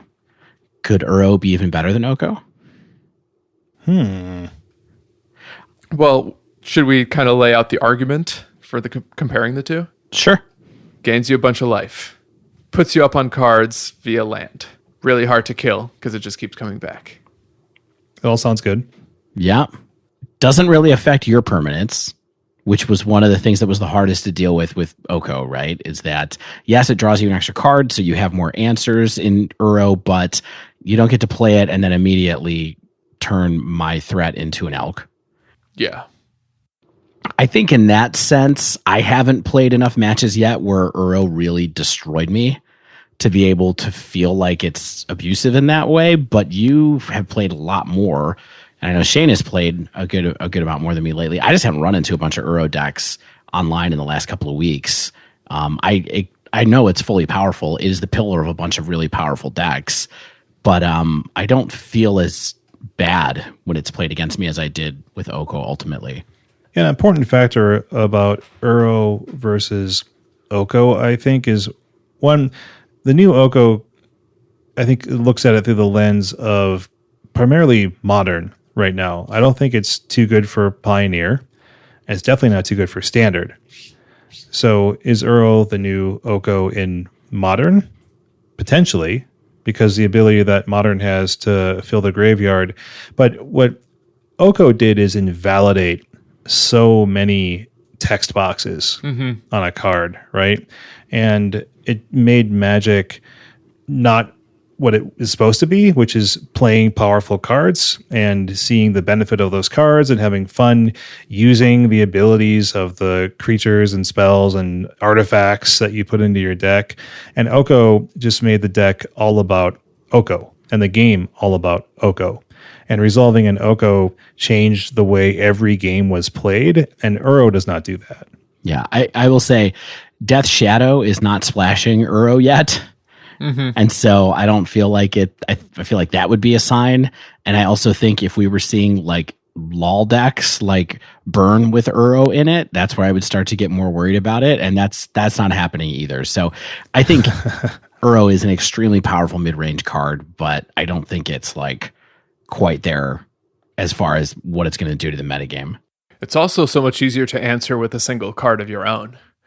Path to Exile is really good against Uro. Whenever I see my opponent cast an Uro, then I know to bring in Graveyard Hate as well. Yeah. I think it's worth pointing out that Uro may have shifted the balance of power in Modern a little bit and made Path to Exile the best removal spell instead of Fatal Push, which is totally possible, right? I mean, Path to Exile has been sort of maligned for a couple of months there, I think, because there weren't as many resilient creature threats, and now you need it. It's good to try to play with white cards. So I think that that might have happened, but that's just a thing that happens sometimes. You know what I think it's time for? What's that? Esper Control? Esper Control. Wow. Zach Allen, get off our podcast. Zach Allen was playing Bant Control in the modern challenge that we just did, by the way. I think he came in 9th. So I think we know where his head's at. He's not playing black cards right now. Yeah, the problem with Esper is you can't play Veil of Summer. Yeah. Yes, indeed. Would be good. I do want to give an extended shout out to Lawson a little bit. He's been streaming for more than a week for 12 hours a day on Twitch. How? I think he's like 20 years old. So that's part of how. I'm assuming Lawson's on spring break. I think Lawson might be on extended spring break right now, given the way the world is working at the moment. But if you want to check him out, he was also a guest on Faithless Brewing a couple of weeks ago. But his handle on Twitch is Zanman1414. So check him out. Sometime he's streaming quite often. Yeah, he likes taking donation decks from other viewers. He's one of those modern players who's both good with the decks he picks up, and I get the sense that he'll play anything. So if that sounds like a nice grab bag, variety, fun viewing experience for you, Lawson gets the dive down endorsement. This next question from Oralox is an interesting one, kind of a thought experiment. Would it be so bad if MTG sets were released as online only for some amount of time before they get printed in paper? It seems to me that this would allow for WotC to correct potential power issues or address other concerns in real time before delivering the cards for pre-release. There's an issue with this, and it is that the cards are made final because of the reality of paper, so they can't really tweak it after the fact. They would have to release it to the masses, like probably what do you think, Dave? 9 months, a year? I mean, I don't think it's a year. I mean, I'm sure that their production cycles are about that long just for them to have maximum efficiency of like cost, right? Yeah. But it would be at least 6 months probably between releasing a file, doing all the color proofing, making sure the art's done, going on press, getting it printed, getting it packed, getting it fulfilled, getting those things shipped to all the distributors. Sure. The supply chain that goes into any product is kind of massive, and with something with as many different pieces of like details as Magic has, it would be a long time. So I think it's funny that you are like, here's all the logistical problems with Dave's career. Let's put those out there, and that's why Wizards can't really do this. My take on this is a little bit more along the lines of just kind of appreciating Magic for what it is. And what it is that Magic is a game that can break. And it can break badly and in a way that you can only be rectified by banning cards in certain contexts. Errata is not really a plausible thing to do in the same way that they can do on Hearthstone or something like that, where they decide to just change what a card does. Yeah. I think that that's a thing that we should celebrate about Magic, or not necessarily celebrate, but just kind of like, if you're here, like you kind of have to accept that that's part of the game. I do think that given the track record in the last year, like R&D needs to slow their roll a little bit and like calm down on some of the super powerful cards. But that's part of what makes Magic exciting. And so I don't think I would do it from a philosophical viewpoint just because I want the game to be exciting. One thing I think this also brings up is that it could potentially change the online and the paper experience really drastically. And I know I talk about this a lot, but I like using Magic Online to extend my paper Magic experience. And when you have like this whole pool of cards available on the internet that aren't available for people to play at their LGS, either you've got like new formats ostensibly that are only exclusive to like a certain group of players, or it limits the type of testing that you could potentially put in before tournaments, before events, whatever. So what I like about Magic and Arena Online right now is that it kind of unifies the whole Magic world. For people who can't play in paper, they can get a really similar experience to paper on their computer as well. I want to talk about one of our Twitter followers, at Ranger Wellsford, who asks, what decks are you all playing right now? Which I think we kind of answered, but do you guys play Commander? And if so, what decks? How is deck building in Commander different? And I don't think any of us are big Commander players. I think we all have played Commander, right? I under protest. Yeah. I will tell you, I quit Commander after playing with who I thought were my friends. And have you never played Commander since that game? No, I quit Commander. I quit Commander after that game because that was like 3 years ago. Oh, it was like probably 4 years ago. He did like an Armageddon effect. He played Jockle Hops and just stymied did it kill all artifacts too? Like, was it just everything? It was basically just a complete game reset. And so everyone was just top decking and it was miserable. It was like, why'd you do that? Except I won afterwards. And so I was happy about that. Yeah. But, I don't play Commander primarily because I think that I don't have the brain space for it.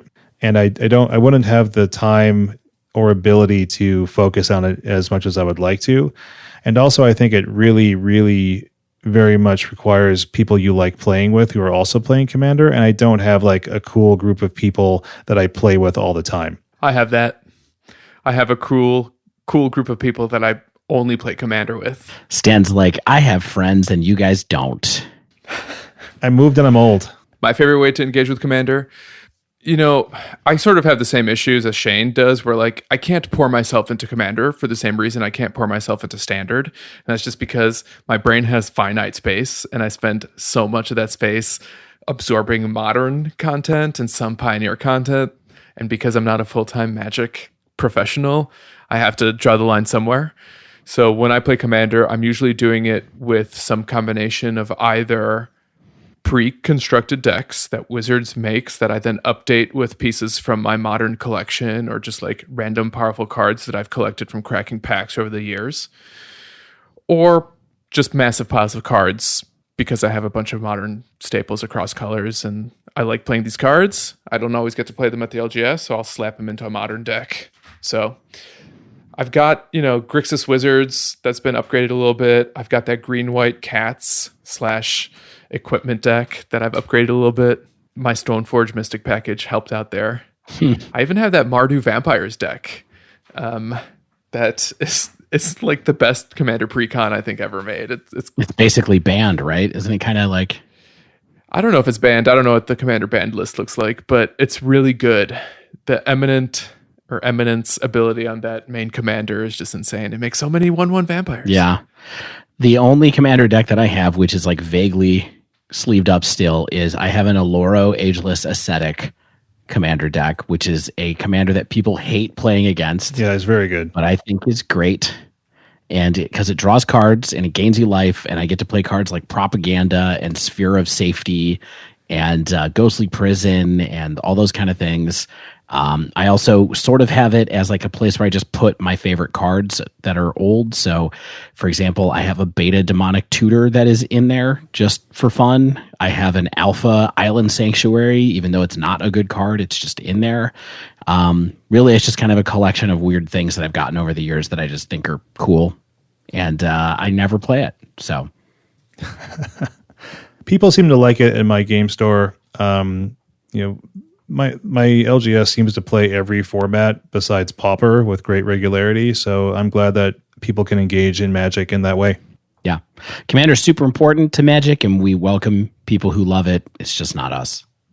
All right, our next question comes from Simon Grip. As a relatively new player, I struggle with finding a deck archetype or archetypes. Any good tips for finding out what I want to play? What a question. I pay for 2 Magic the Gathering websites. One of them is Star City Games. The other is MTG Goldfish. The reason I pay for MTG Goldfish is twofold. I go there literally every day to look at decks, and I also put my collection in there, which gives me some added value. Any website I go to every day, I'm going to give some money to. The way I use MTG Goldfish, and I think at least you do too, Dave, I look at the deck metagame section, which has every format, including Modern and Pioneer. And what I do there is I just look at kind of the frequency of decks showing up and doing well. I kind of see what fits the cards I have, the cards I want to play with, and go from there. And I monitor changes there. I look at what people are putting in their sideboards and kind of create like sort of meta sideboards. I think something you said there is really important, and it kind of encapsulates my journey as a Magic player. And I always like to start with the cards that I like playing. So if there's any specific like creature or removal spell or class of cards like counter spells or mana rocks that you really enjoy, you can look at the decks. You know, MTG Goldfish is a great resource for this, but you get to look and find decks that have those types of cards in them. And I think you go from there. One thing you kind of want to be weary of sometimes is finding almost false positives, like i.e. decks that have cards you like, but they're a play style that you don't particularly enjoy, like Snapcaster Mage and Grixis Shadow. Very unintuitive Snapcaster Mage deck. Not what I expected. That's funny. I think for me, this is another question that is so much more like philosophical than it is functional. Like Shane, I think you gave a bunch of good tips on like how to find content, like how to find ideas. Yeah, that's like the kind of answer I would give, right? Like a little bit. The nuts and bolts. I think the question here really comes down to like, what are your goals for being a Magic player? Like what parts of Magic do you derive enjoyment from, right? And so if you are a person, you know, I think the 3 of us for the most part really like to win. We don't always win. We don't think we win often, but that's like the overarching goal in some ways, is to try to win. And I think if you're a player who values that, you know, someone who thinks of yourself in that spike kind of archetype of people, then what I would say is if you're a new player and you're someone who wants to try to improve your game, and that's your goal, I would pick an aggro deck that you like in either Modern or Pioneer and start there and get to know the meta and play that deck for a while to understand what kind of gameplay you like and what kind of other things you think are interesting. The reason I say that is twofold. One is you can probably learn how to play an aggro deck a little bit faster than some other decks. You also have something with a proactive plan, so it's clear what you should be doing with your cards all the time. Mm-hmm. And the last thing is that aggro decks tend to be not that expensive. Yes. And so either on Magic Online or in paper, if you pick up something like Mono Red Prowess in Modern, you'll get good bang for your buck to have a tournament-worthy deck and also something that's not that hard to play while you're trying to figure out where to go next in your Magic career. And also, feel free to proxy stuff. I've mentioned this in past episodes. Don't run out and feel like you have to buy Jund, you buy Simic Delirium, and just to find out, I don't really love midrange. It's I want to have a static plan nearly every game. Feel free to just draw on a pile of planes and just say, this is Uro. Do I like Uro? Yeah. Shane, do you want to start a sister podcast where we just poo-poo on mid-range for 2 hours a week? Well, it is dead. I thought that podcast was called The Dive Down. All right, Stan, what do we have next? Next question comes from a personal friend of ours, Alec Castro of Lands, a Chicago area player who I get to see sometimes at Magic tournaments. We saw him at SCG Regionals. Really cool dude. Love to see Alec. I got to meet him. Nice guy. And he asks a local question because everyone loves local questions in their MTG content. Alec asks, what's your favorite obscure place to go in Chicago or Denver? And what do you like about it most? Or Denver, I guess. Let's use the actual text here. I think we can also package this with the question from the noob 747 who asks favorite fast food restaurants. Well, that's pretty different stuff. That's not obscure at all. I love What's that. your favorite obscure fast food restaurant? When I go to Chicago, I like to go to my favorite obscure fast food restaurant, Pizzeria Uno. Great. Nailed it. Well, we know the best pizza is at Sparrow's. Sparrow's. My favorite New York slice. One of my favorite obscure places in Chicago, which don't get too excited by the name. It's called the Chicago Magic Lounge. But it's not Magic the Gathering. It's illusions. Magic. It's like illusions. It's close-up magic. It's like cards behind your ear type of thing. And the reason it's kind of obscure is because when you walk in, it looks like a laundromat. Oh. And you have to like push on a secret door and it opens up into this bar where like the bartenders are doing magic while serving you drinks and chicken wings. Love it. Dave, what about you? You're still a local. I will throw out really quickly. This is a place I don't get to go often, but is a very cool place if you have never been to it before and you're in Chicago. It is called Marie's Pizza and Liquors. Okay. So not Maria's Packaged Goods. It's not Maria's Packaged Goods. That is a cool place as well, but that's a hipster place. You should go there if you're feeling fancy. Marie's Pizza and Liquors is an old school, just pizza joint that is in the back of a liquor store on the northwest side. It's got vinyl booths from like the 50s. They have like live bands hanging out there and stuff. It's got good tavern cut pizza, which is the true Chicago pizza in my mind. Deep dish you forget about deep dish. You want your tavern cut. Marie's Pizza and Liquor is the place to go. I don't know if I ever really had an obscure place when I lived in Chicago. I think Ground Control is one of the most slept on restaurants in Chicago. Although as Logan probably encroaches on, further west and west, people are probably more and more aware of it. I think Ground Control is the best vegetarian restaurant that I've probably ever been to. Wow. It is very rich food. Like it's vegan enchiladas. It's good. In Denver, if you're a Denver local, I would say, I think my favorite place to go to in Denver right now I'll give a beer recommendation for Denver. Bierstadt Lager House. Definitely not obscure. Definitely some of the most true to style, like German style beer you can get. They have like a slow pour Pils that is truly perfect Pilsner. They have a lot of awesome other lagers. They have some in-house ciders that are really good as well if you're a cider person. The German, like the pretzels and whatnot, is really cool. And if you want to have some fun with friends on the lower level, the ground level, they have like giant lawn games. So they have like giant sort of beer pong that like you chuck like a basketball into like oil drums, and they have like giant bag toss with like bean bags, things like that. So if you want to screw around, have some drinks on the weekend, you can go do that. Or if you just want to enjoy some really good German style beer, I would recommend that. Great. All things for us to check out another time in the future. In a couple of months when you visit. In a couple of months when we're allowed to leave our houses again. Exactly. That's what I mean. Do you guys eat fast food? For sure. Love it. Dave, I know what your answer is because it's a block from your house. My favorite fast food? Based on frequency of getting. There's no way it's McDonald's. No. No. I mean, truthfully, my favorite is probably Arby's or Taco Bell if we're talking about like the giant fast food chains. I love Taco Bell. Yeah. They're both gross, but they're amazing. Taco Bell is bae. Really? That's your number one, Stan? Yeah.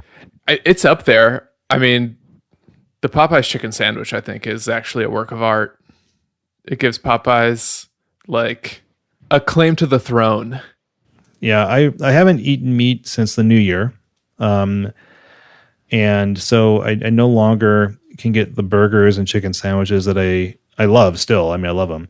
But I do love the places that have the Impossible patties. I'm loving the spread of the Impossible and Beyond patties, especially the Impossible. It is borderline crazy how real it is.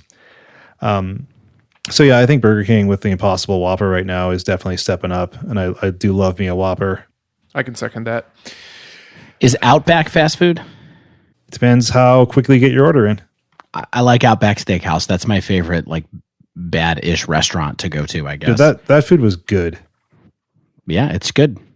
All right, the last question of tonight comes from Dave H., Dave H., who's actually on the show with us. So I have one quick question. So we make a podcast. We love podcasts. I think podcasts have this weird magical ability to help people through tough times. Okay. Like whether it's tough times personally or, I think we're all kind of like in a weird spot right now. And I would love to hear the favorite podcast or a podcast you would want to share, non-magic related or magic related if you want, that you feel like is something that you just like to listen to. It has that aura of friendship around a podcast, right? And so if there's someone who you would go to as your kind of comfort food right now, what would it be? Stan and Shane. Go for it, Stan. I believe we may have mentioned this on the show earlier. I think Dave can probably predict what I'm going to say, but there's a show called Do by Friday that I never miss an episode of. And it's weird because they talk about like somewhat heavy issues sometimes. They'll talk about politics, they'll talk about COVID, and like they'll get frustrated and share their sadness and emotions. But they're also really funny people, and it always kind of comes back to that. And Do by Friday is made by one of the creators of Cards Against Humanity. So you get like some of that weird humor, as well as veteran podcaster Merlin Mann is on it. So you just get like a weird cross section of personalities, and they all are super passionate people that talk about like topics that normally I try to avoid when I'm looking for entertainment and solace. But Do by Friday, I always come back to it because I feel like I'm chilling with my buddies. You might not be surprised to hear this answer, and it is the 538 Politics podcast. No, I never miss an episode. I was looking like what podcast would I recommend because I never miss it, and it's 538 Politics. And the reason is it's very much a Shane podcast, right? It is a lens into the world of politics through data with people who are good at talking about that. They are people who think about the world of politics through a specific lens. And I think that politics is such a large world that you have to look at it through a specific lens, which is why I think we like doing our podcast the way we do it. We look at magic through the lens of modern and pioneer.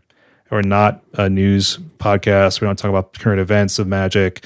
We talk about this world for casual spikes of modern and pioneer. And that's what I like about 538. They're good at what they do. It's not too long, not like our podcast, and it's always interesting. All right, the name I'm going to throw out there, probably my favorite podcast at this point, is The Flophouse. They're so funny.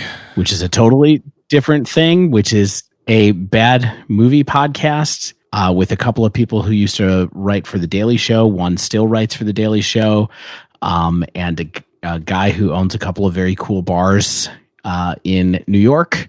And what they do is they review bad movies. They watch a bad movie, and then they talk about it.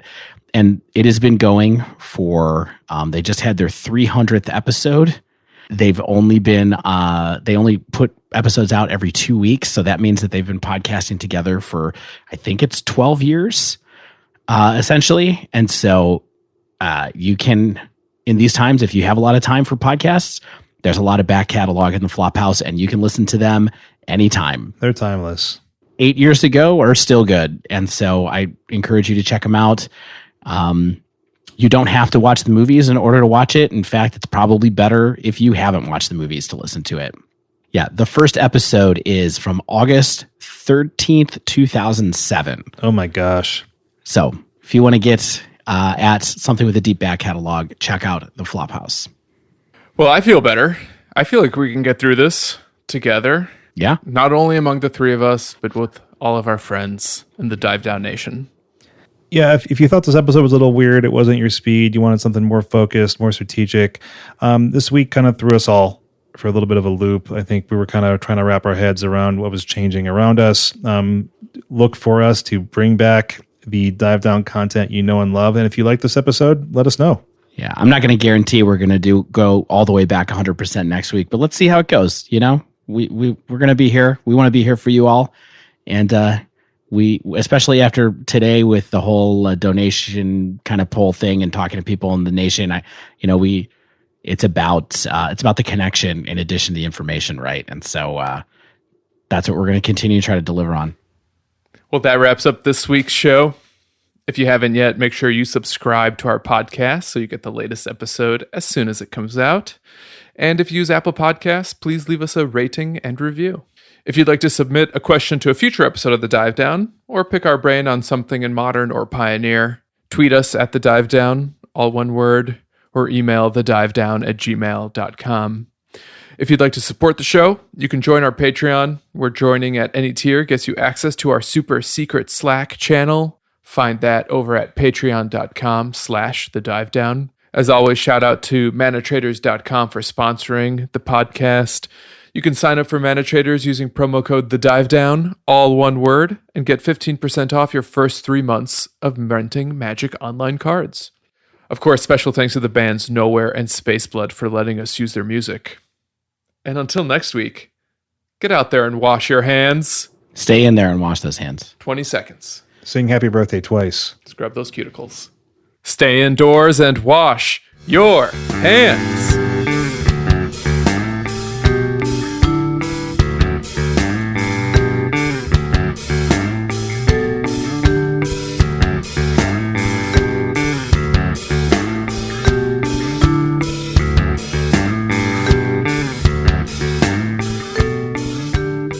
Yeah, alright, I'm back.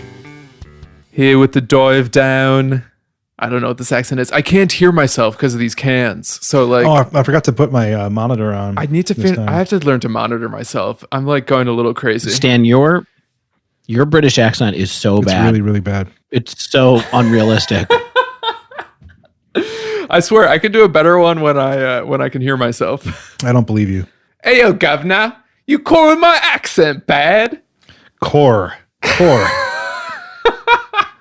In it. Core blimey, isn't it? Okay. Bit of an accent, innit? Yeah. That's not terrible. It's pretty bad. Yeah, it's all right. Okay.